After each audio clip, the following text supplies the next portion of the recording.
Баршаңызға сәлем достар. Менің YouTube арнама қош келдіңіздер.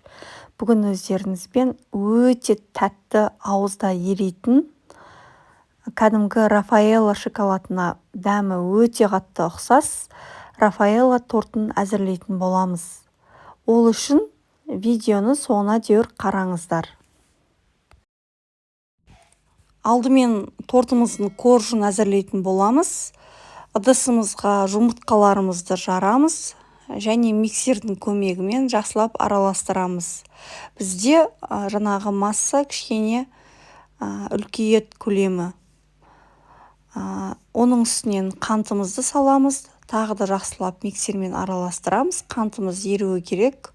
Оның үстінен сұйық майымызды құямыз. Жақсылап миксермен шайқаймыз. Және қайнап тұрған ыстық суымызды құйып отырып бір шетінен жаңағы миксермен шайқаймыз. Алдын ала илегіштен өткізілген ұнымызды ыдысымызға салып, оның үстінен қамыр қопсытқышымызды салып, осы ұнымызды жақсылап екіге бөліп араластырамыз, жақсылап миксермен шайқаймыз. Бізде жаңағы ешқандай түйіршік болмауы керек, және не қою, не жаңағы сұйықта болмауы керек. Алдын ала пешімізді қыздырып, мен жаңағы корждарымды осылай керден кесеге 3-ке бөліп қойдым, яғни менде 3 коржы болады. Және кольцоға қалаған жаңағы формаға салсаңыздар болады. Мен кольцоға салдым, фольганы жаңағы орап, және пешімізді қыздырып, қызып тұрған пеште 15-10 минуттай пісіріп аламыз. Менде мұнда коржым пісті, шидің көмегімен тесіп көрем. Егер ши құрғақ болса, онда біздің коржымыз пісті. Осылай қалған корждарымызды пісіріп алам. Корждарым піскенше жаңағы крем дайындайтын боламын. Құрғақ ыдысымыздың үстіне салқын сливкемізді саламыз. Оның үстінен қойытылған сүт, яғни сгущенканы саламыз. Жақсылап миксермен араластырамыз. Кокос жаңағы ұнтағын саламыз.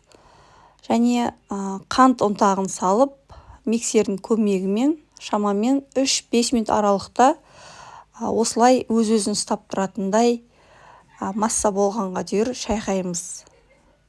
Менде мұнда коржым пісті, көріп тұрғандарыңыздай осындай биік, әрі өте жаңағы жұмсақ болып шығады. Бұл корждарымды енді суытып қоям.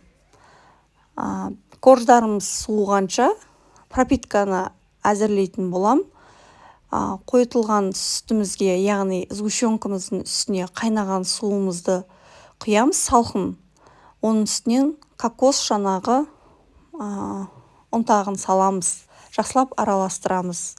Енді пропиткамызды осылай әр коржымыздың үстінен жаңағы жағып шығамыз, сепкілеп.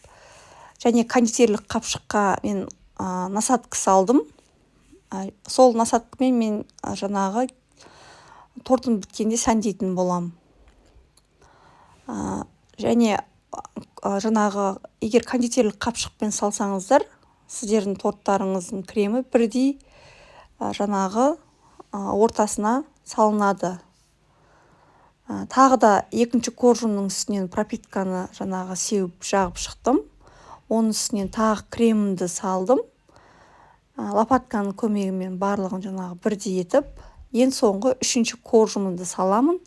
Және ол коржымда үстінен пропиткасын жаңағы сеуіп шығамын. Енді кольцомыздың бетін жауып, тоңазытқышқа кем дегенде 2-3 сағатқа креміміздің сіңгенше бетін жауып қоямыз.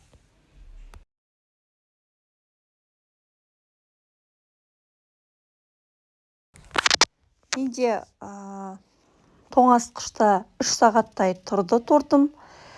Енді кольцодан шешеміз және торттарымыздың шеттерін, үстін барлығын тегістейміз. Сәндік үшін кокос жаңағы ұнтағын сеуіп шықтым, жандарына, төбесіне, барлық жеріне. Және бағанағы кондитерлік насадкасы бар қапшығыма осылай сәндеп шығамын. Сіздер өздеріңіздің қалауларыңызша сәндесеңіздер болады. Және мен ортасынан үйдегі жаңағы қалған Рафаэлло конфеттермен ортасын бөліп, ортасына қойып сәндедім. Өте керемет болады. Достар, жасап көріңіздер. Егер менің арнама тіркелмеген болсаңыздар, достар, тіркеліп, лайк басып, пікір қалдыруды ұмытпаңыздар. Мұнда біздің тортымыз дайын болды. Қазір мен сіздерге тортымды кесіп көрсететін болам. Көріп тұрғандарыңыздай өте жұмсақ кесіледі. Корждарының өзі нәзік, бір керемет Рафаэллоның конфеттерінің жаңағы дәмін береді. Достар, жасап көріңіздер. Сіздермен болған дәмді ас.